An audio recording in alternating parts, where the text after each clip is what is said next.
ಎಲ್ಲರಿಗೂ ನಮಸ್ಕಾರ. ನನ್ನ ಹೆಸರು ಬಸವರಾಜ್ ಎಸ್, ಸಹಾಯಕ ಪ್ರಾಧ್ಯಾಪಕರು, ಸರ್ಕಾರಿ ಪ್ರಥಮ ದರ್ಜೆ ಕಾಲೇಜ್, ತೆಕ್ಕಲಕೋಟೆ, ಬಳ್ಳಾರಿ ಜಿಲ್ಲಾ. ವಿಜಯನಗರ ಶ್ರೀಕೃಷ್ಣ ದೇವರಾಯ ವಿಶ್ವವಿದ್ಯಾಲಯದ ಪಠ್ಯಕ್ರಮದಲ್ಲಿ BA 6ನೇ ಸೆಮಿಸ್ಟರ್ ಆಧುನಿಕ ಭಾರತದ ಇತಿಹಾಸದಲ್ಲಿ ಬರುವ ಲಾರ್ಡ್ ರಿಪ್ಪನ್ನ ಆಡಳಿತಾತ್ಮಕ ಸುಧಾರಣೆಗಳನ್ನು ಕುರಿತು ಸಂಕ್ಷಿಪ್ತವಾಗಿ ವಿವರಣೆಯನ್ನು ಕೊಡಲಿಕ್ಕೆ ಇಷ್ಟಪಡ್ತಾ ಇದ್ದೀನಿ. ಭಾರತಕ್ಕೆ ಬಂದಿರುವ ಅನೇಕ ಬ್ರಿಟಿಷ್ ವೈಸ್ರಾಯ್ಗಳಲ್ಲಿ ಲಾರ್ಡ್ ರಿಪ್ಪನ್ ಎನ್ನುವಂಥನು ತುಂಬ ಅತ್ಯುತ್ತಮವಾಗಿರುವಂತಹ ಕೆಲಸಗಳನ್ನು ನಿರ್ವಹಿಸಿರ್ತಕ್ಕಂಥ ಒಬ್ಬ ವೈಸ್ರಾಯ್ ಅಂತ ನಾವು ಕರಿಬೋದು. ಲಾರ್ಡ್ ರಿಪ್ಪನ್ನು 4 ವರ್ಷಗಳ ಕಾಲ 1880ರಿಂದ 1884 4 ವರ್ಷಗಳ ಕಾಲಘಟ್ಟದಲ್ಲಿ ಅನೇಕ ಭಾರತೀಯರ ಪರವಾಗಿ, ಭಾರತೀಯರ ಏಳಿಗೆಗಾಗಿ, ಭಾರತೀಯರ ಒಳಿತಿಗಾಗಿ ಅನೇಕ ಸುಧಾರಣಾ ಕಾರ್ಯಕ್ರಮಗಳನ್ನು ರೂಪಿಸಿದ್ದಾರೆ ಅಂದ್ರೂ ತಪ್ಪಾಗಲಿಕ್ಕಿಲ್ಲ. ಹೀಗೆ ಇಷ್ಟು ಉದಾರವಾಗಿರುವಂತಹ ಅಂಶಗಳು ಆತನಲ್ಲಿ ಇರಬೇಕಾದ್ರೆ ಏನು ಕಾರಣ ಅಂತ ನಾವು ಹಿನ್ನೆಲೆಯನ್ನು ನೋಡೋದಾದ್ರೆ, ಇವನು ಇಂಗ್ಲೆಂಡಿನ ಪ್ರಧಾನಮಂತ್ರಿ ಆಗಿರ್ತಕ್ಕಂಥ ಗ್ಲಾಡ್ಸ್ಟನ್ನ ಉದಾರವಾದಿ ಪಂಥದಲ್ಲಿ ಬೆಳೆದಿರ್ತಕ್ಕಂಥ ವ್ಯಕ್ತಿಯಾಗಿದ್ದ, ಮಹಾನ್ ಪ್ರಜಾಪ್ರಭುತ್ವವಾದಿಯಾಗಿದ್ದ ಲಾರ್ಡ್ ರಿಪ್ಪನ್. ಹಾಗಾಗಿ ಲಾರ್ಡ್ ರಿಪ್ಪನ್ ಭಾರತದ ಪರವಾಗಿ ಅನೇಕ ಕೆಲಸ ಕಾರ್ಯಗಳನ್ನು ಮಾಡಲಿಕ್ಕೆ ಒಂದು ಹೆಜ್ಜೆ ಮುಂದೆ ಇಡ್ತಾನೆ, ಬಿಟ್ಟರೆ ಅವನು ಹಿಂದೆ ಯಾವತ್ತೂ ಹೋಗಲ್ಲ. ಲಾರ್ಡ್ ರಿಪ್ಪನ್ನ ಒಂದು ಸುಧಾರಣೆಗಳನ್ನು ನಾವು ಒಂದೊಂದೇ ನೋಡೋದಾದ್ರೆ, ಮೊದಲನೇದಾಗಿ ಪ್ರಥಮ ಕಾರ್ಖಾನೆ ಕಾಯ್ದೆ ಎನ್ನುವಂಥದ್ದು 1881ರಲ್ಲಿ ಈ ಒಂದು ಆಕ್ಟ್ ಅನ್ನು ಜಾರಿಗೊಳಿಸ್ತಾನೆ. ಏನು ಹೇಳುತ್ತೆ ಈ ಕಾಯ್ದೆ? ನಿಮ್ಗೆಲ್ಲರಿಗೆ ಗೊತ್ತಿರಲಿ, ಭಾರತೀಯರು ಅನೇಕ ರೀತಿಯಾಗಿರ್ತಕ್ಕಂತಹ ಬ್ರಿಟಿಷರ ಕಾರ್ಖಾನೆಗಳಲ್ಲಿ ಒಬ್ಬ ಪ್ರಾಣಿಗಳಿಗಿಂತಲೂ ಕಡೆಯಾಗಿ ಕೆಲಸವನ್ನ ಮಾಡ್ತಾ ಇರ್ತಾರೆ. ಅಷ್ಟು ಮಟ್ಟಿಗೆ ನಮ್ಮನ್ನ ಕೀಳಾಗಿ ಕಾಣುವಂಥದ್ದು, ನಮ್ಮನ್ನ ಪ್ರಾಣಿಗಳಿಗಿಂತಲೂ ಕಡೆಯಾಗಿ ದುಡಿಸಿಕೊಳ್ಳುವಂಥ ಪ್ರವೃತ್ತಿ ಇಂಗ್ಲಿಷರಲ್ಲಿ ಇರುತ್ತೆ. ಹೀಗೆ ಭಾರತದಲ್ಲಿ ಬ್ರಿಟಿಷರು ನಿರ್ಮಾಣ ಮಾಡಿರುವಂತಹ ಮತ್ತು ದೇಶೀಯವಾಗಿ ನಿರ್ಮಾಣವಾಗಿರ್ತಕ್ಕಂಥ ಅನೇಕ ಕಾರ್ಖಾನೆಗಳಲ್ಲಿ ಇಲ್ಲಿ ನಮಗೆ ಬಟ್ಟೆ ಕಾರ್ಖಾನೆಗಳು ಮತ್ತು ಸೆಣಬಿನ ಕಾರ್ಖಾನೆಗಳು ಅವತ್ತು ದೊಡ್ಡ ಮಟ್ಟದಲ್ಲಿ ಸ್ಥಾಪಿತಗೊಂಡಿರ್ತವೆ. ಇಂಥ ಕಾರ್ಖಾನೆಗಳಲ್ಲಿ ಕಡಿಮೆ ವೇತನಕ್ಕೆ ದುಡಿಯುವಂತಹ ಭಾರತೀಯ ಲೇಬರ್ಸ್ಗಳು, ಅವರ ಸ್ಥಿತಿಗತಿಗಳು ತುಂಬಾ ಶೋಚನೀಯವಾಗಿರುವಂತಹ ಕೆಳಮಟ್ಟದ ಸ್ಥಿತಿಗತಿ ಉಂಟಾಗಿರುತ್ತೆ. ಅದನ್ನ ನೋಡಿ ಕಣ್ಣಾರೆ ಕಂಡು ವರದಿಗಳನ್ನು ಕೇಳಿರುವಂತಹ ಲಾರ್ಡ್ ರಿಪ್ಪನ್ ಈ ಒಂದು ಆಕ್ಟ್ ಅನ್ನು ಜಾರಿಗೊಳಿಸುವುದರ ಮೂಲಕ ಪ್ರಯತ್ನವನ್ನು ಪಡ್ತಾನೆ. ಏನು ಹೇಳುತ್ತೆ ಈ ಆಕ್ಟ್? ಒಂದನೇ ಅಂಶ, 7 ವರ್ಷಕ್ಕಿಂತ ಕಡಿಮೆ ವಯಸ್ಸಿನ ಕಾರ್ಮಿಕರನ್ನ ಅಥವಾ ಬಾಲ ಕಾರ್ಮಿಕರನ್ನ ಯಾವುದೇ ಕಾರಣಕ್ಕೂ ಕಾರ್ಖಾನೆಗಳಲ್ಲಿ ದುಡಿಸಿಕೊಳ್ಳುವಂತಿಲ್ಲ. 2ನೇ ಪಾಯಿಂಟ್, 7 ವರ್ಷ ಮೇಲ್ಪಟ್ಟು 12 ವರ್ಷದ ವಯೋಮಿತಿಯಲ್ಲಿರ್ತಕ್ಕಂತಹ ಕಾರ್ಖಾನೆಯ ಕಾರ್ಮಿಕರನ್ನ 9 ಗಂಟೆಗಳಿಗೂ ಮೇಲ್ಪಟ್ಟು ಅವರನ್ನು ದುಡಿಸಿಕೊಳ್ಳುವಂತಿಲ್ಲ. 9 ಗಂಟೆ ಅಂದರೆ 9 ಅವರ್, ದ 9 hours ಶೆಡ್ಯೂಲ್, ಕೆಲಸ ಮಾಡುವಂಥ ಅವಧಿ. ಮತ್ತು 9 ಗಂಟೆ ಅದಲ್ಲ, ರಾತ್ರಿ 9 ಗಂಟೆ, ಬೆಳಗ್ಗೆ 9 ಗಂಟೆ ಅಲ್ಲ. ಹೀಗೆ 9 ಗಂಟೆಗಳಿಗಿಂತಲೂ ಹೆಚ್ಚಿನ ಕಾಲಾವಧಿಯಲ್ಲಿ ಅವರನ್ನು ದುಡಿಸಿಕೊಳ್ಳುವಂತಿಲ್ಲ. ಮತ್ತು 1 ದಿನದ ಅವರ ಕೆಲಸದ ಅವಧಿಯಲ್ಲಿ 1 ಗಂಟೆಗಳ ಕಾಲ ವಿಶ್ರಾಂತಿಯನ್ನ ಅಥವಾ ವಿರಾಮವನ್ನ ನೀಡಬೇಕಂತದ್ದು ಕಡ್ಡಾಯಗೊಳಿಸಿದೆ. ಯಾಕಂದ್ರೆ ಮನುಷ್ಯ ಎನ್ನುವಂಥವನು ನಿರಂತರವಾಗಿ ಬಿಟ್ಟು ಬಿಡದ ಕೆಲಸವನ್ನ ಮಾಡಲಿಕ್ಕೆ ಅವನು ಯಂತ್ರ ಅಲ್ಲ. ಯಾಕಂದ್ರೆ ಮನುಷ್ಯನಿಗೂ ಒಂದಿಷ್ಟು ಆತನ ಶಕ್ತಿ, ಸಾಮರ್ಥ್ಯ ಮತ್ತು ಕ್ಷಮತೆ ಎನ್ನುವಂಥದ್ದು ಬೇಕಂದ್ರೆ ಅವನಿಗೆ ಒಂದು ಲೀಸರ್ ಎನ್ನುವಂಥದ್ದು ಬೇಕು. ಹಾಗಾಗಿ 1 ಗಂಟೆಗಳ ಕಾಲ ಅವನಿಗೆ ವಿರಾಮ ಎನ್ನುವಂಥದ್ದು ನೀಡಲಾಯಿತು. ಅದರ ಜೊತೆಗೆ ತಿಂಗಳಿಗೆ 4 ರಜಾ ದಿನಗಳನ್ನು ಮಂಜೂರು ಮಾಡಲಾಯಿತು. ಇದರಿಂದ ಅವನಲ್ಲಿ ಏನೋ ಒಂದು ಪುನಶ್ಚೇತನ ಎನ್ನುವಂಥದ್ದು, ಒಂದು ರಿಮೋಟಿವೇಶನ್ ಎನ್ನುವಂಥದ್ದು, ಅವರಿಗೆ ಕೆಲಸ ಮಾಡಲಿಕ್ಕೆ ಮತ್ತೊಂದು ಹೊಸ ಚೈತನ್ಯ ಎನ್ನುವಂಥದ್ದು ಮೂಡಲಿಕ್ಕೆ ಸಾಧ್ಯವಾಯಿತು. ಕಾರ್ಖಾನೆಗಳಲ್ಲಿ ತುಂಬಾ ಅಪಾಯಕಾರಿಯಾಗಿರ್ತಕ್ಕಂಥ ಯಂತ್ರಗಳು, ಬೃಹತ್ ಗಾತ್ರದ ಯಂತ್ರಗಳು ಇದ್ವು. ಆ ಯಂತ್ರಗಳ ಅಪಾಯದ ಅರಿವೇ ಇಲ್ಲದ ಅನೇಕ ಲೇಬರ್ಸ್ಗಳು, ಕಾರ್ಮಿಕರು ಸಾವು ನೋವಿಗೀಡಾಗ್ತಾ ಇತ್ತು. ಹಾಗಾಗಿ ಇವನು ಏನ್ ಮಾಡಿದ, ಅಪಾಯಕಾರಿಯಾಗಿರುವಂತಹ ಯಂತ್ರಗಳ ಸುತ್ತಲೂ ಒಂದು ತಡೆ ಗೋಡೆಯನ್ನ ನಿರ್ಮಾಣ ಮಾಡಬೇಕಂತಂದು ಕಡ್ಡಾಯವಾಗಿ ಅವನು ರೂಪಿಸಿದ. ಇದರಿಂದ ಅನೇಕ ಕಾರ್ಮಿಕರು ಕೈ ಕಾಲು ತಮ್ಮ ಅಂಗೌನ್ನತೆಯನ್ನ, ತಮ್ಮ ಜೀವವನ್ನ ಕಳೆದುಕೊಳ್ಳುವಂತಹ ಪ್ರಸಂಗ ಇಲ್ಲಿ ತಪ್ಪಿ ಹೋಯಿತು, ಅದರ ಕ್ರೆಡಿಟ್ ಇಲ್ಲಿ ಲಾರ್ಡ್ ರಿಪ್ಪನ್ಗೆ ಹೋಗುತ್ತೆ ಅಂತ ನಾವು ಹೇಳ್ಬೋದು. ಅದರ ಜೊತೆಗೆ ಇಷ್ಟೆಲ್ಲ ನಿಯಮಗಳನ್ನು ಕಾರ್ಖಾನೆಯ ಮಾಲೀಕರು ಕಡ್ಡಾಯವಾಗಿ ಪಾಲಿಸ್ಬೇಕಲ್ಲ, ಪಾಲಿಸ್ತಾರ ಇಲ್ಲ ಅನ್ನೋದು ಡೌಟ್ ಇತ್ತು ಅವನಿಗೆ. ಅದಕ್ಕೆ ಅವನೇನು ಮಾಡಿದ, ಇಲ್ಲಿ ಕಾರ್ಖಾನೆಯ ಮಾಲೀಕರು ಇಷ್ಟೂ ಅಂಶಗಳನ್ನು ಕಡ್ಡಾಯವಾಗಿ ಪಾಲನೆ ಮಾಡಲಿಕ್ಕೆ ಅಲ್ಲಿ ಕಾರ್ಖಾನೆಯ ಮಟ್ಟದಲ್ಲೇ ಇಲ್ಲಿ ಆ ಒಂದು ನಿಯಮಗಳ ನಿರೀಕ್ಷಕರನ್ನ, ಇನ್ಸ್ಪೆಕ್ಟರ್ಗಳನ್ನ ನೇಮಕ ಮಾಡಿ ಅದನ್ನು ಚಾಚೂ ತಪ್ಪಲಾರ್ದಂಗೆ ಅನುಷ್ಠಾನಗೊಳಿಸಲಿಕ್ಕೆ ಪ್ರಯತ್ನ ಪಟ್ಟಿರ್ತಕ್ಕಂಥವನು ಲಾರ್ಡ್ ರಿಪ್ಪನ್ ಅಂತಂದ್ರೂ ತಪ್ಪಾಗ್ಲಿಕ್ಕಿಲ್ಲ. ಹಾಗಾಗಿ ಲಾರ್ಡ್ ರಿಪ್ಪನ್ ಎನ್ನುವಂಥವ್ರು ಕಾರ್ಮಿಕರ ಸ್ಥಿತಿಗತಿಯ ಸುಧಾರಣೆಗೆ, ಕಾರ್ಮಿಕರ ಒಂದು ವೆಲ್ಫೇರ್ಸ್ಗೆ ಇವನು ಸಾಕಾದಷ್ಟು ಒತ್ತನ್ನು ಕೊಟ್ಟಿದ್ದು ನಿಜಕ್ಕೂ ನಾವೆಲ್ಲರೂ ಹೆಮ್ಮೆ ಪಡುವಂಥ ಒಂದು ವಿಷಯ ಅಂತ ನಾವು ಕರಿಬೋದು. ಎರಡನೇದು ಪತ್ರಿಕಾ ಸ್ವತಂತ್ರ ಕಾಯ್ದೆ. ಏನು ಹೇಳುತ್ತೆ ಪತ್ರಿಕಾ ಸ್ವತಂತ್ರ ಕಾಯ್ದೆ? ಪತ್ರಿಕಾ ರಂಗವನ್ನು ನಾವು ಸರ್ಕಾರದ 4ನೇ ಅಂಗ ಅಂತ ಕರಿತೀವಿ. ಯಾಕಂದ್ರೆ ಮನುಷ್ಯನ ಅನಿಸಿಕೆಗಳನ್ನ, ಅಭಿಪ್ರಾಯಗಳನ್ನ ತಿಳಿಸುವಂತಹ ಒಂದು ಮಾಧ್ಯಮ ಸಮೂಹವೇ ಪತ್ರಿಕಾ ರಂಗ. ಅವತ್ತು ಈತನಿಗಿನ ಮುಂಚೆ ಇರ್ತಕ್ಕಂಥ ಲಾರ್ಡ್ ಲಿಟ್ಟನ್ ಎನ್ನುವಂಥವನು ಇಲ್ಲಿ ದ ವೆರ್ನಾಕ್ಯುಲರ್ ಪ್ರೆಸ್ ಆಕ್ಟ್ ಎನ್ನುವಂಥದ್ರ ಮೂಲಕ ಅವನು ಏನ್ ಮಾಡಿದ, ಭಾರತೀಯ ದೇಶೀಯ ಭಾಷಾ ಪತ್ರಿಕೆಗಳ ಮೇಲೆ ನಿರ್ಬಂಧವನ್ನು ಹಾಕಿದ. ಇದನ್ನ ತೆರವುಗೊಳಿಸಲಿಕ್ಕೆ ಇವನು ಒಂದು ಹೊಸ ರೀತಿಯಾಗಿರ್ತಕ್ಕಂಥ 1882ರ ಒಂದು ಪತ್ರಿಕಾ ಸ್ವತಂತ್ರ ಕಾಯ್ದೆಯನ್ನು ಜಾರಿಗೊಳಿಸಿದ. ಇಲ್ಲಿ ಏನಾಯ್ತು ಅಂತಂದ್ರೆ, ಲಾರ್ಡ್ ಲಿಟ್ಟನ್ ಎನ್ನುವಂಥವನು ಅಫ್ಘನ್ ಮೇಲೆ ಅನ್ನೆಸೆಸರಿ ಅವನು ಯುದ್ಧವನ್ನು ಮಾಡ್ತಾನೆ, ಆಂಗ್ಲೋ ಅಫ್ಘನ್ ಯುದ್ಧವನ್ನು ಕೈಗೊಳ್ತಾನೆ. ಇದರಿಂದ ಅಪಾರ ಪ್ರಮಾಣದಲ್ಲಿ ಭಾರತದ ವೆಚ್ಚ, ಭಾರತದ ಬೊಕ್ಕಸ ಎನ್ನುವಂಥದ್ದು ಬರಿದಾಗುತ್ತೆ. ನೋಡಿ ಅವತ್ತು ಇನ್ನೊಂದು ಏನಾಗಿರುತ್ತೆ ಅಂದ್ರೆ ಸ್ಥಿತಿ, ಅವತ್ತು ಅನೇಕ ಮೈಸೂರು ಪ್ರಾಂತ್ಯ, ಮದ್ರಾಸ್ ಪ್ರಾಂತ್ಯ, ಕಲ್ಕತ್ತಾ ಪ್ರಾಂತ್ಯ, ಇನ್ನಿತರ ಅನೇಕ ಭಾರತದಾದ್ಯಂತ ದೊಡ್ಡ ದೊಡ್ಡ ಪ್ರದೇಶಗಳಲ್ಲಿ, ಸಂಸ್ಥಾನಗಳಲ್ಲಿ ಬರಗಾಲ ಎನ್ನುವಂಥದ್ದು, ಕ್ಷಾಮ ಎನ್ನುವಂಥದ್ದು ತಾಂಡವಾಡ್ತಾ ಇರುತ್ತೆ. ಇವನು ಪ್ರತಿಷ್ಠೆಗಾಗಿ ಯುದ್ಧವನ್ನ ಲಿಟ್ಟನ್ ಮಾಡ್ತಾನೆ, ನಾಟ್ ಎ ರಿಪ್ಪನ್ ಮಾಡಿರ್ತಾನೆ. ಇದರಿಂದ ಅವತ್ತಿನ ಪತ್ರಿಕೆಗಳು ಏನ್ ಮಾಡ್ತಾವೆ ಅಂದ್ರೆ, ಲಾರ್ಡ್ ಲಿಟ್ಟನ್ ಒಂದು ಕ್ರಮವನ್ನ ಅತ್ಯಂತ ಕಟು ಮಾತುಗಳಲ್ಲಿ, ಅತ್ಯಂತ ಕಠೋರವಾಗಿರತಕ್ಕಂಥ ಶಬ್ದಗಳಲ್ಲಿ ಪತ್ರಿಕೆ ಮೂಲಕ ತಮ್ಮ ಅಭಿಪ್ರಾಯಗಳನ್ನು ವ್ಯಕ್ತಪಡಿಸ್ತವೆ. ಇದರಿಂದ ಇದು ಒಂದು ಉದಾಹರಣೆ ಕೊಡ್ತಾರೆ. ಅವತ್ತಿನ ಲೇಖಕರು, ಅವತ್ತಿನ ವಿದ್ವಾಂಸರು ಏನಂತ ಬರೀತಂದ್ರೆ, ರೋಮ್ ಒತ್ತಿ ಉರಿಬೇಕಾದ್ರೆ ನೀರು ಪಿಟಿಲ್ ಬಾರಿಸ್ತಿದ್ದಂತೆ, ಹಂಗಿತ್ತು ಲಿಟ್ಟನ್ನ ನೀತಿ. ಹಾಗಾಗಿ ಅದನ್ನ ನೋಡಿರುವಂತಹ, ಅದು ಸ್ವಾತಂತ್ರ್ಯವನ್ನ, ಪತ್ರಿಕಾ ಸ್ವಾತಂತ್ರ್ಯವನ್ನ ಹತ್ತಿಕ್ಕುವಂತಹ ಒಂದು ದಮನಕಾರಿಯಾಗಿರುವಂತಹ ನೀತಿಯನ್ನ, ನಿಯಮವನ್ನ ರದ್ದುಪಡಿಸಲಿಕ್ಕೆ ಲಾರ್ಡ್ ರಿಪ್ಪನ್ ಎನ್ನುವಂಥವನು ಇದೇ ಹೊಸ ರೀತಿಯಾಗಿರ್ತಕ್ಕಂಥ ಆಕ್ಟ್ ಅನ್ನು ಜಾರಿಗೊಳಿಸಿ ಇಂದಿನ ರದ್ದತಿಯನ್ನ ಕೊನೆಗೊಳಿಸಿದ. ಇಲ್ಲಿ ಇಂಗ್ಲಿಷ್ ಪತ್ರಿಕೆಗಳಿಗೆ ಸರಿಸಮಾನವಾಗಿರುವಂತಹ ಸ್ಥಾನಮಾನವನ್ನು ಭಾರತೀಯ ಪತ್ರಿಕೆಗಳನ್ನು ಪಡ್ಕೊಳ್ಬೇಕು. ಭಾರತೀಯ ಪತ್ರಿಕೆಗಳನ್ನು ಇಲ್ಲಿ ಸಮಾನವಾಗಿ ಇಂಗ್ಲಿಷರ ಆಡಳಿತದ ವೈಖರಿಯನ್ನ, ಆದ ಎಲ್ಲವನ್ನ ತೋರಿಸ್ಲಿಕ್ಕೆ ಸಮಾನವಾಗಿರುವಂತಹ ಒಂದು ಸ್ವತಂತ್ರವನ್ನು ಕೊಡಬೇಕಂತಂದ್ರೆ ಇವನು ಈ ಪತ್ರಿಕಾ ಕಾಯ್ದೆಯ ಮೂಲಕ ಹೇಳ್ತಾ ಹೋಗ್ತಾನೆ.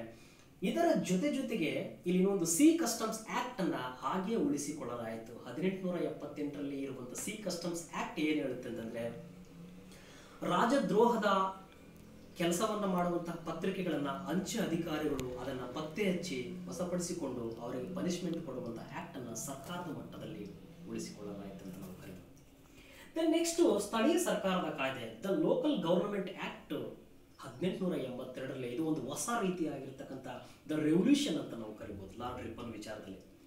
ಹಾಗಾದ್ರೆ ಇದಕ್ಕಿಂತ ಮುಂಚಿತವಾಗಿ ದ ಸೆಲ್ಫ್ ಗವರ್ನಮೆಂಟ್ ಎನ್ನುವಂಥದ್ದು ಇರಲಿಲ್ವಾ ಅಂತಂದ್ರೆ ಇತ್ತು. ಏನಾಗಿತ್ತಂತಂದ್ರೆ, ಕೇವಲ ಇಂಗ್ಲಿಷರ ಪ್ರೆಸಿಡೆನ್ಸಿಗಳಲ್ಲಿ ಮದ್ರಾಸ್, ಬಾಂಬೆ, ಕಲ್ಕತ್ತಾ, ಹೀಗೆ ಡೆಲ್ಲಿ ಮೊದಲಾದಂತಹ ಪ್ರದೇಶಗಳಲ್ಲಿ ಮಾತ್ರ ಅಸ್ತಿತ್ವದಲ್ಲಿತ್ತು. ತಾಲೂಕು ಮಟ್ಟದಲ್ಲಿ, ಜಿಲ್ಲಾ ಮಟ್ಟದಲ್ಲಿ ಮತ್ತು ನಗರ ಮಟ್ಟಗಳಲ್ಲಿ ಇರಲಿಲ್ಲ. ಇದ್ರೂ ಅವೆಲ್ಲ ಸರ್ಕಾರದಿಂದ ನಾಮಕರಣಗೊಂಡಿರ್ತಕ್ಕಂಥ ಅಧಿಕಾರಿಗಳೇ ತುಂಬಿಕೊಂಡಿದ್ರು. ಇದರಿಂದ ಏನಾಗಿತ್ತು, ಜನಸಾಮಾನ್ಯರಿಗೆ, ಒಂದಿಷ್ಟು ತೆರಿಗೆಯನ್ನು ಕಟ್ಟತಕ್ಕಂಥ ಜನರಿಗೆ ಇಲ್ಲಿ ರಾಜಕೀಯದ ಜ್ಞಾನ ಮತ್ತು ರಾಜಕೀಯ ಆಡಳಿತದ ಅನುಭವ ಎನ್ನುವಂಥದ್ದು ಇರಲಿಲ್ಲ. ಇದನ್ನ ಗಮನಿಸಿರ್ತಕ್ಕಂಥ ಲಾರ್ಡ್ ರಿಪ್ಪನ್ ಎನ್ನುವಂಥವ್ನು ಏನ್ ಮಾಡಿದ, ಇಲ್ಲಿ ಪ್ರಮುಖವಾಗಿ ಅವನು ಏನ್ ಹೇಳ್ತಾನೆ ಅಂತಂದ್ರೆ, ಲಾರ್ಡ್ ರಿಪ್ಪನ್ ಈ ಒಂದು ಆಕ್ಟ್ ಅಲ್ಲಿ ಭಾರತೀಯರಿಗೂ ಒಂದು ರಾಜಕೀಯ ಆಡಳಿತದ ಅನುಭವ ಸಿಗಬೇಕು ಅನ್ಕೊಂಡು ಅವನು ಏನ್ ಮಾಡ್ತಾನೆ ಅಂತಂದ್ರೆ, ಈ ಒಂದು ಆಕ್ಟ್ ಅನ್ನ ಜಾರಿಗೊಳ್ತಾನೆ. ಈ ಆಕ್ಟ್ ಪ್ರಕಾರ ಇಲ್ಲಿ ತಾಲೂಕು ಮಟ್ಟದಲ್ಲಿ ತಾಲೂಕು ಮಂಡಳಿಗಳು, ಜಿಲ್ಲಾ ಮಟ್ಟದಲ್ಲಿ ಜಿಲ್ಲಾ ಮಂಡಳಿಗಳು, ನಗರ ಮಟ್ಟದಲ್ಲಿ ನಗರ ಪಾಲಿಕೆಗಳು ನಿರ್ಮಿತಗೊಳ್ಳುತ್ತವೆ. ಇವು ಅನೇಕ ಅಧಿಕಾರದ ವಿಸ್ತರಿತವಾಗಿರತಕ್ಕಂಥ ವ್ಯಾಪ್ತಿಯನ್ನು ಒಳಗೊಂಡಿರ್ತವೆ. ಅಲ್ಲಿ ಸರ್ಕಾರದಿಂದ ನಾಮ ನಿರ್ದೇಶನಗೊಂಡಿರ್ತಕ್ಕಂಥ ವ್ಯಕ್ತಿಗಳಿಗಿಂತಲೂ ಇಲ್ಲಿ ಅನೇಕ ಜನರು ಚುನಾಯಿತರಾಗಿ ಆಯ್ಕೆಯಾಗಿ ಇಲ್ಲಿ ಜನರ ಸಮಸ್ಯೆಯನ್ನ ಮತ್ತು ಸ್ಥಳೀಯ ಸಂಪನ್ಮೂಲಗಳನ್ನು ಬಳಕೆ ಮಾಡಿಕೊಂಡು ಅಭಿವೃದ್ಧಿಯನ್ನು ಸಾಧಿಸಬೇಕು ಮತ್ತು ರಾಜಕೀಯ ಕೌಶಲ್ಯವನ್ನು ಪಡ್ಕೊಳ್ಬೇಕೆನ್ನುವಂಥ ದೃಷ್ಟಿಯಿಂದ ಅವನು ಇದಕ್ಕೆ ಅನುಕೂಲವನ್ನು ಮಾಡಿಕೊಟ್ಟ. ಇದರಿಂದ ಏನಾಗುತ್ತಂದ್ರೆ ಈತನನ್ನ ಸ್ಥಳೀಯ ಸರ್ಕಾರದ ಪಿತಾಮಹ ಅಂತ ನಾವು ಕರಿತೀವಿ. The father of local government ಅಂತ ನಾವು ಕರಿತಾ ಹೋಗ್ತೀವಿ. ಇದರಿಂದ ಅನೇಕ ಭಾರತೀಯರಿಗೆ ಒಂದು ರಾಜಕೀಯದ ಜ್ಞಾನ, ರಾಜಕೀಯ ಆಡಳಿತ ಎನ್ನುವಂಥದ್ದು, ಶಿಕ್ಷಣ ಎನ್ನುವಂಥದ್ದು ಸಿಕ್ತು ಅಂತ ಅನ್ಬೋದು. ಹೀಗೆ ಸ್ಥಳೀಯ ಸರ್ಕಾರಗಳಿಗೆ ಯಥೇಚ್ಛ ಪ್ರಮಾಣದಲ್ಲಿ ಕೇಂದ್ರ ಸರ್ಕಾರದಿಂದಲೂ ಮತ್ತು ಪ್ರಾಂತೀಯ ಸರ್ಕಾರಗಳಿಂದಲೂ ಧನ ಸಹಾಯವನ್ನ ಕೊಡಬೇಕಂತಂದು ಕಡ್ಡಾಯವಾಗಿ ಅವನು ಹೇಳ್ತಾ ಹೋಗ್ತಾನೆ ಅಂತ ನಾವು ಕರಿಬೋದು. ನೆಕ್ಸ್ಟ್ ಅಂಟರ್ ಕಮಿಷನ್ ಅಥವಾ ಅಂಟರ್ ಆಯೋಗ 1882ರಲ್ಲಿ ಏನ್ ಹೇಳುತ್ತೆ? ಈ ಆಯೋಗ ಪ್ರಮುಖವಾಗಿ ನೇಮಕಗೊಂಡಿರ್ತಕ್ಕಂಥ ಉದ್ದೇಶ ಏನಂತಂದ್ರೆ 1854ರಲ್ಲಿ ಚಾರ್ಲ್ಸ್ ವುಡ್ಸ್ ವರದಿ ಎನ್ನುವಂಥದ್ದು ಇಲ್ಲಿ ದ ಲಾರ್ಡ್ ಡಾಲೋಸಿಯ ಕಾಲಘಟ್ಟದಲ್ಲಿ ನಿರ್ಮಿತವಾಗಿರ್ತಕ್ಕಂಥ ಒಂದು ಆಯೋಗ. ಭಾರತದಲ್ಲಿ ಶಿಕ್ಷಣದ ಒಂದು ಸ್ಥಿತಿಗತಿಗಳನ್ನು ಅಭ್ಯಾಸ ಮಾಡಲಿಕ್ಕೆ, ಇಂಪ್ರೂವ್ಮೆಂಟ್ ಮಾಡಲಿಕ್ಕೆ ನೇಮಕಗೊಂಡಿರ್ತಕ್ಕಂಥ ವುಡ್ಸ್ ಡಿಸ್ಪ್ಯಾಚ್ನ ಮುಂದುವರಿದ ಭಾಗ ಅದು ಎಷ್ಟರ ಮಟ್ಟಿಗೆ ಅನುಷ್ಠಾನಗೊಂಡಿದೆ, ಎಷ್ಟರ ಮಟ್ಟಿಗೆ ಸುಧಾರಣೆಗೊಂಡಿದೆ ಎನ್ನುವಂಥದ್ದನ್ನು ಪರೀಕ್ಷೆ ಮಾಡಲಿಕ್ಕೆ, ಇನ್ನೊಂದಿಷ್ಟು ಇಂಪ್ರೂವ್ಮೆಂಟ್ಸ್ಗಳನ್ನು ತೋರಿಸಲಿಕ್ಕೆ ಈ ಒಂದು ಹಂಟರ್ ಆಯೋಗ ಎನ್ನುವಂಥದ್ದನ್ನು ಲಾರ್ಡ್ ರಿಪ್ಪನ್ ಎನ್ನುವಂಥವನ್ನ ನೇಮಕಾತಿ ಮಾಡ್ತಾನೆ. ಈ ಆಯೋಗದಲ್ಲಿ ಏನೆಲ್ಲ ಅಂಶಗಳು ಇರ್ತವೆ ಅಂತಂದ್ರೆ ಪ್ರಮುಖವಾಗಿ the primary education is the very important. ಪ್ರಾಥಮಿಕ ಶಿಕ್ಷಣ ಎನ್ನುವಂಥದ್ದನ್ನ ತುಂಬಾ ಅಭಿವೃದ್ಧಿಪಡಿಸಬೇಕು. ಪ್ರಾಥಮಿಕ ಶಿಕ್ಷಣವನ್ನ ಸ್ಥಳೀಯ ಮಂಡಳಿಗಳು, ಸ್ಥಳೀಯ ಸರ್ಕಾರಗಳು ಯಥೇಚ್ಛ ಪ್ರಮಾಣದಲ್ಲಿ ಅವುಗಳಿಗೆ ಧನ ಸಹಾಯವನ್ನು ಕೊಡಬೇಕು ಮತ್ತು ಅವುಗಳ ಅಭಿವೃದ್ಧಿಗೆ ಕೈ ಜೋಡಿಸಬೇಕು. ಸ್ತ್ರೀ ಶಿಕ್ಷಣಕ್ಕೆ ತುಂಬಾ ಒತ್ತನ್ನು ಕೊಡಬೇಕು. ಅದರ ಜೊತೆಗೆ ಉನ್ನತವಾಗಿರುವಂತಹ ಶಿಕ್ಷಣಗಳಲ್ಲಿ, ಸಂಸ್ಥೆಗಳಲ್ಲಿ, ಕಾಲೇಜುಗಳಲ್ಲಿ ಸರ್ಕಾರ ಯಾವುದೇ ಕಾರಣಕ್ಕೂ ಹಸ್ತಕ್ಷೇಪ ಮಾಡಬಾರ್ದು. ಮತ್ತು ಅದರ ಜೊತೆಗೆ ಇಲ್ಲಿ ಮುಸ್ಲಿಮು ವಿದ್ಯಾಭ್ಯಾಸಕ್ಕೂ ತುಂಬಾ ಒತ್ತನ್ನು ಕೊಡಬೇಕು. ಹೀಗೆ ಅನೇಕ ವಿಷಯಗಳನ್ನ ಗಮನದಲ್ಲಿ ಇಟ್ಟುಕೊಂಡು ಅವನು ಈ ಒಂದು ಶೈಕ್ಷಣಿಕ ಒಂದು ಆಯೋಗವನ್ನ ರೂಪಿಸಲಿಕ್ಕೆ ಪ್ರಯತ್ನವನ್ನ ಪಟ್ಟ. ಇದನ್ನು ಒಂದು ಉತ್ತಮವಾಗಿರ್ತಕ್ಕಂಥ ಕೆಲಸ ಕಾರ್ಯ ಅಂತ ನಾವು ಕರಿಬಹುದು. ಇದಾದ ನಂತರದಲ್ಲಿ ಬರ್ತಕ್ಕಂಥದ್ದೇ ಇಲ್ಬರ್ಟ್ ಮಸೂದೆ ಅಥವಾ ಇಲ್ಬರ್ಟ್ ಆಕ್ಟ್ ಅಂತ ಕರಿತೀವಿ. ದ ವೆರಿ ಇಂಟ್ರೆಸ್ಟಿಂಗ್ ಆಕ್ಟ್ ಇದು. ನೋಡಿ ವಿದ್ಯಾರ್ಥಿಗಳೇ, ನಾವು ಭಾರತದಲ್ಲಿ ಇಂಗ್ಲಿಷರು ದ ಸೋ ಸೊಫೆಸ್ಟಿಕೇಟೆಡ್ ಸಿವಿಲೈಸೇಷನ್ ಅಂತ ನಾವೆಲ್ಲ ಕರಿತೀವಿ, ದ ವೆಸ್ಟರ್ನ್ ಕಲ್ಚರಿಸ್ಟ್ ಅಂತ ನಾವು ಕರಿತೀವಲ್ಲ, ನಮಗಿಂತ ವೇಷಭೂಷಣಗಳಲ್ಲಿ ಆಚಾರಕ್ಕಿಂತಲೂ ಅವರ ಒಂದು ಸಾಂಸ್ಕೃತಿಕ ವೈಜ್ಞಾನಿಕ ಚಿಂತನೆಯಲ್ಲಿ ಎಷ್ಟೇ ಉನ್ನತ ಮಟ್ಟದ ಒಂದು ಮೇಲ್ಮಟ್ಟ ದರ್ಜೆಯಲ್ಲಿ ಅವರು ಪ್ರಾಶಸ್ತ್ಯವನ್ನ ಪ್ರಪಂಚದ ಮಟ್ಟದಲ್ಲಿ ಗಳಿಸಿದ್ರು, ಅವರಲ್ಲಿ ಒಂದು ಸಣ್ಣ ಸಿಲ್ಲಿ ಆಗಿರುವಂತಹ ಕೆಲವು ಅಂಶಗಳನ್ನ ಮೈಗೂಡಿಸಿಕೊಂಡಿದ್ರು ಎನ್ನುವಂಥದ್ದು ಈ ಆಕ್ಟ್ ಇಂದ ಗೊತ್ತಾಗುತ್ತೆ. ಅಂದ್ರೆ ಇದರ ಅರ್ಥ ವರ್ಣಭೇದ ನೀತಿ, ಜನಾಂಗೀಯ ತಾರತಮ್ಯ ಎನ್ನುವಂಥದ್ದು ಅವರ ಮೈ ಮನಸ್ಸುಗಳಲ್ಲಿ ತುಂಬಿಕೊಂಡಿತ್ತು ಎನ್ನುವಂಥದ್ದು ನಮಗೆ ಗೊತ್ತಾಗುತ್ತೆ ಈ ಆಕ್ಟ್ ಇಂದ. ಏನ್ ಹೇಳುತ್ತೆ ಇಲ್ಬರ್ಟ್ ಆಕ್ಟ್ ಎನ್ನುವಂಥದ್ದು ಏನ್ ಹೇಳುತ್ತೆ ಅಂತಂದ್ರೆ, ಅವತ್ತಿನ ಲಾರ್ಡ್ ರಿಪ್ಪನ್ನ ಕಾಲಘಟ್ಟದ ಪೂರ್ವದಲ್ಲಿ ಮತ್ತು ಕಾಲಘಟ್ಟದಲ್ಲಿ ಇಲ್ಲಿ ಅಪರಾಧಿಗಳನ್ನ ವಿಚಾರಣೆ ಮಾಡುವಂತಹ ಭಾರತೀಯ ನ್ಯಾಯಾಧೀಶರಿಗೆ, ವಿಶೇಷವಾಗಿ ಭಾರತೀಯ ನ್ಯಾಯಾಧೀಶರು ಯುರೋಪಿಯನ್ ನಾಗರಿಕರ ಅಪರಾಧಗಳನ್ನು ವಿಚಾರಣೆ ಮಾಡುವಂತಿಲ್ಲ. Try to understand. ಅಂದ್ರೆ ಭಾರತೀಯ ಜೂರಿಗಳು ಅಥವಾ ಮ್ಯಾಜಿಸ್ಟ್ರೇಟ್ ಆರ್ ನ್ಯಾಯಾಧೀಶರುಗಳು ಇಲ್ಲಿ ಇಂಗ್ಲಿಷ್ ಒಬ್ಬ ನಾಗರಿಕ ಏನಾದರೂ ಅಪರಾಧ ಕೃತ್ಯವನ್ನ ಮಾಡಿದ್ರೆ, ಅವನು ಏನಾದರೂ ಸಮಾಜ ದ್ರೋಹ ಕೆಲಸ ಕಾರ್ಯಗಳನ್ನ ಮಾಡಿದ್ರೆ ಆತನನ್ನ ವಿಚಾರಣೆ ಮಾಡಿ ಪನಿಷ್ಮೆಂಟ್ ಕೊಡುವಂತಹ, ತೀರ್ಪು ಕೊಡುವಂತಹ ಒಂದು ಅರ್ಹತೆ ಭಾರತೀಯ ನ್ಯಾಯಾಧೀಶರಿಗೆ ಇರಲಿಲ್ಲ. ಭಾರತೀಯ ನ್ಯಾಯಾಧೀಶರು ಆ ವಿಚಾರದಲ್ಲಿ ಡಿಸ್ಕ್ವಾಲಿಫಿಕೇಶನ್. ಆದರೆ ಇಂಗ್ಲಿಷ್ ನ್ಯಾಯಾಧೀಶರುಗಳು ಅಥವಾ ಯುರೋಪಿಯನ್ ಮ್ಯಾಜಿಸ್ಟ್ರೇಟ್ಗಳು ಭಾರತೀಯ ನಾಗರಿಕರ ತಪ್ಪಿನ ವಿಚಾರಣೆಯನ್ನ ಮಾಡಬಹುದು, ಅದರ ಜೊತೆಗೆ ಇಂಗ್ಲಿಷರ ತಪ್ಪಿನ ವಿಚಾರಣೆಯನ್ನ ಮಾಡಬಹುದು. ಅಂದ್ರೆ ಅವರಿಗೆ ಎರಡು ಕಡೆ ಅವಕಾಶ ಇದೆ. ಬಟ್ ಭಾರತೀಯ ನ್ಯಾಯಾಧೀಶರಿಗೆ ಭಾರತೀಯರನ್ನು ಮಾತ್ರ ವಿಚಾರಣೆ ಮಾಡಿ ಪನಿಷ್ಮೆಂಟ್ ಕೊಡಬಹುದು, ಆದರೆ ಆಂಗ್ಲರನ್ನ ವಿಚಾರಣೆ ಮಾಡುವಂತ ಹಕ್ಕು ಇರಲಿಲ್ಲ ಎನ್ನುವಷ್ಟು ಮಟ್ಟಿಗೆ ಇದು ತಾರತಮ್ಯದಿಂದ ಕೂಡಿರುವಂತಹ ಒಂದು ವ್ಯವಸ್ಥೆ ಇತ್ತು.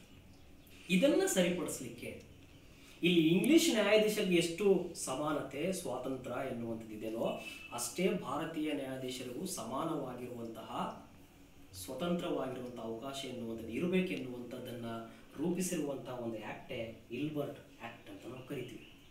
ಈ ಇಲ್ಬರ್ಟ್ ಆಕ್ಟ್ ಎನ್ನುವಂಥದ್ದು ಇಲ್ಲಿ ಯುರೋಪಿಯನ್ ನ್ಯಾಯಾಧೀಶರಿಗೆ ಎಷ್ಟು ಅರ್ಹತೆ ಇದೆಯೋ ಅಷ್ಟೇ ರೀತಿಯಾಗಿರತಕ್ಕಂಥ ತೀರ್ಪನ್ನು ಕೊಡುವ ಅರ್ಹತೆ ಇದೆ ಎನ್ನುವಂಥದ್ದು ಈ ಆಕ್ಟ್ ಜಾರಿಗೊಂಡಾಗ ಅನೇಕ ಇಂಗ್ಲಿಷ್ ನಾಗರಿಕರು, ಯುರೋಪಿಯನ್ ನಾಗರಿಕರೆಲ್ಲರೂ ಬಂಡೆದ್ದೇಳ್ತಾರೆ, ದಂಗೆಯನ್ನು ಸ್ಟಾರ್ಟ್ ಮಾಡ್ತಾರೆ. ಕಲ್ಕತ್ತಾಗಳಲ್ಲಿ, ಅಸ್ಸಾಂಗಳಲ್ಲಿ, ಮೆಡ್ರಾಸ್ಗಳಲ್ಲಿ, ಬಾಂಬೆಗಳಲ್ಲಿ ಇಲ್ಲಿ ಲಾರ್ಡ್ ರಿಪ್ಪನ್ನ ವಿರುದ್ಧ ಅನೇಕ ಹೋರಾಟವನ್ನು ಮಾಡ್ತಾರೆ. ಅವತ್ತು ಆಂಟೋನಿ ದ ಮ್ಯಾಗ್ನೋಲ್ಡ್ ಎನ್ನುವಂತಹ ಒಬ್ಬ ನಾಯಕನ ಮುಖಂಡನ ನೇತೃತ್ವದಲ್ಲಿ ಸುಮಾರು 1,50,000 ರೂಪಾಯಿ ದೇಣಿಗೆಯನ್ನು ಸಂಗ್ರಹಣೆ ಮಾಡಿ ಅನೇಕ ನಗರಗಳಲ್ಲಿ, ಪ್ರೆಸಿಡೆನ್ಸಿಗಳಲ್ಲಿ ಈ ಒಂದು ಇಲ್ಬರ್ಟ್ ಆಕ್ಟ್ ವಿರುದ್ಧ ಉಗ್ರವಾಗಿರುವಂತಹ ಹೋರಾಟವನ್ನು ಮಾಡ್ತಾರೆ.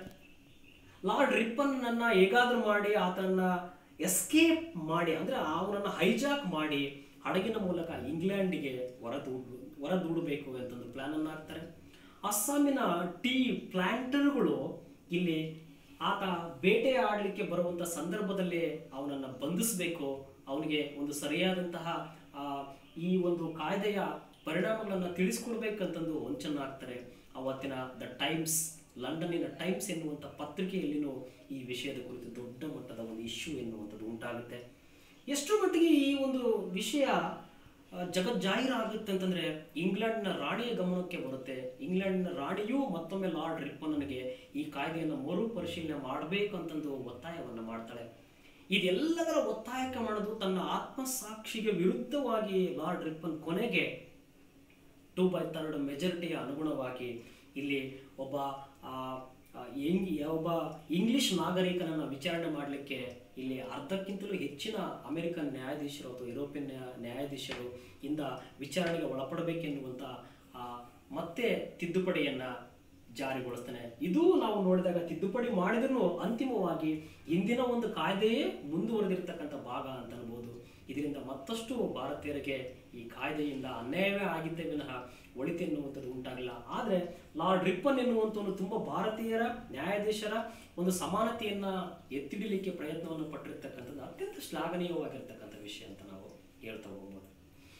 ಇದಾದ ನಂತರದಲ್ಲಿ ಮೈಸೂರು ಸಂಸ್ಥಾನದ ವರ್ಗಾವಣೆ ನೋಡಿ. ಮೈಸೂರು ಸಂಸ್ಥಾನದ ವರ್ಗಾವಣೆ ಎನ್ನುವಂಥದ್ದು ವಿಚಾರಕ್ಕೆ ಬಂದಾಗ ನಮಗೆ ಪ್ರಮುಖವಾಗಿ ಇಲ್ಲಿ ಮುಮ್ಮಡಿ ಕೃಷ್ಣರಾಜ ಒಡೆಯರ್ ಅವರ ಕಾಲಘಟ್ಟದಲ್ಲಿ ಅವತ್ತಿನ ಇಲ್ಲಿ ನಮಗೆ ಲಾರ್ಡ್ ವಿಲಿಯಂ ಬೆಂಟಿಕ್ ಎನ್ನುವಂಥವನು ಏನ್ ಮಾಡ್ತಾನೆ ಅಂತಂದ್ರೆ ಇಲ್ಲಿ ದುರಾಡಳಿತ ಎನ್ನುವಂತಹ ನೆಪವನ್ನ ಕಾರಣವನ್ನ ಒಡ್ಡಿ 1830ರಲ್ಲಿ ಮೈಸೂರು ಸಂಸ್ಥಾನವನ್ನ ಡೈರೆಕ್ಟೆಡ್ ರೂಲ್ಡ್ ಬೈ ಕಮಿಷನರ್ ಅವರ ಒಂದು ಆಳ್ವಿಕೆಗೆ ಒಳಪಡಿಸಿಬಿಡ್ತಾನೆ. ಇದರಿಂದ ಮುಮ್ಮಡಿ ಕೃಷ್ಣರಾಜ ಒಡೆಯರ್ ಅವರಿಗೆ ಒಂದು ಮನಸ್ಸಲ್ಲಿ ಅಸಮಾಧಾನ ಎನ್ನುವಂಥದ್ದು ಮೂಡುತ್ತೆ, ದುಃಖ ಉಂಟಾಗುತ್ತೆ.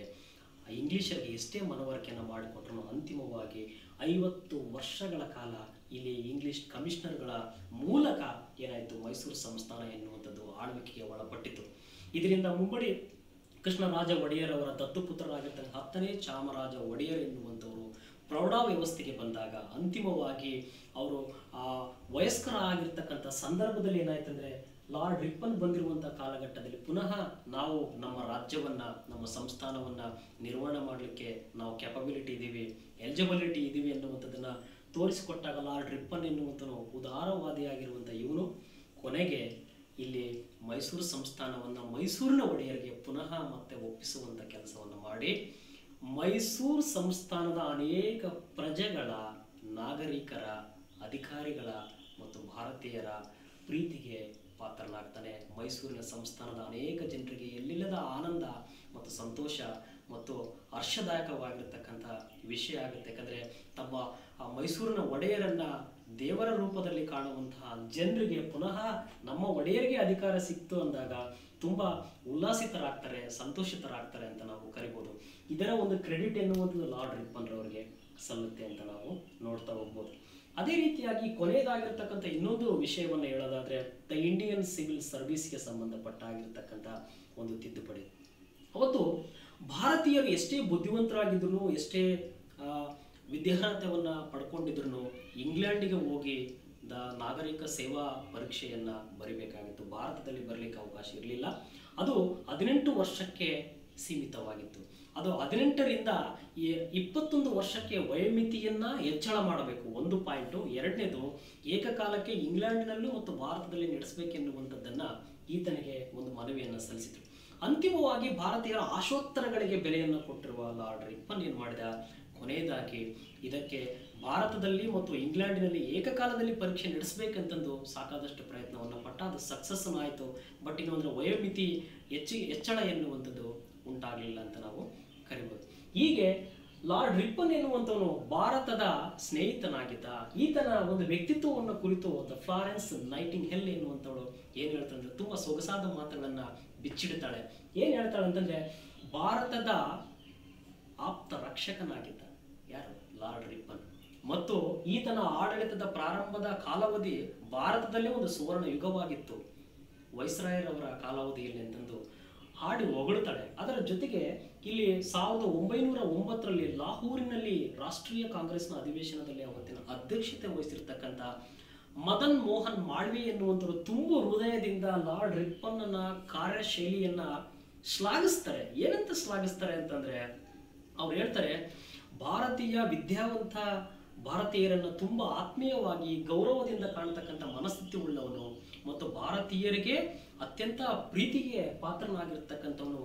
ಏವೋ ಹ್ಯೂಮನ್ ಅನ್ನ ಹೊರತುಪಡಿಸಿದ್ರೆ the best friend of India ಅಂತಂದ್ರೆ ಅದು ಲಾರ್ಡ್ ರಿಪ್ಪನ್ ಅಂತಂದು ತುಂಬ ಮನಸ್ಸಿನಿಂದ ಮುಕ್ತವಾಗಿ ತಮ್ಮ ಅಧ್ಯಕ್ಷೀಯ ಭಾಷಣದಲ್ಲಿ ಹೊಗಳ್ತಾನೆ.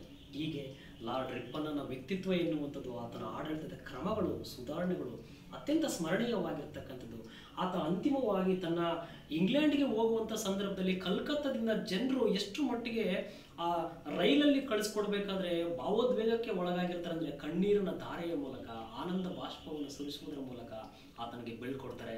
ಆತನ ಮನಸ್ಸು ಎಷ್ಟು ಆನಂದದಾಯಕವಾಗಿರುತ್ತೆ ಮತ್ತು ಆತನಿಗೆ ಭಾರತದಲ್ಲಿ ಸೇವೆಯನ್ನು ಸಲ್ಲಿಸಿರ್ತಕ್ಕಂಥದ್ದು ಎಷ್ಟು ತೃಪ್ತಿ ಕೊಟ್ಟಿರುತ್ತೆ ಅಂತಂದರೆ ಆತನ ಜೀವನ ಸಾರ್ಥಕವಾಯಿತಂತಂದು ಆತ ತನ್ನ ಒಂದು ಲೇಖನದಲ್ಲಿ ಬರ್ಕೊಳ್ತಾನೆ. ಅಷ್ಟರ ಮಟ್ಟಿಗೆ ಭಾರತೀಯರಿಗೆ ಮತ್ತು ಭಾರತೀಯರ ಪ್ರೀತಿಗೆ ಪಾತ್ರನಾಗಿರ್ತಕ್ಕಂಥ ಒಂದು ಲಾರ್ಡ್ ರಿಪ್ಪನ್ ಅಂತ ಅನ್ಬೋದು. ಹೀಗೆ ಈತನ ಇಷ್ಟು ಒಂದು ಸುಧಾರಣೆಗಳನ್ನು ಸಂಕ್ಷಿಪ್ತವಾಗಿ ನಾನು ಹೇಳಲಿಕ್ಕೆ ಇಷ್ಟಪಟ್ಟಿದ್ದೇನೆ. ಧನ್ಯವಾದಗಳು.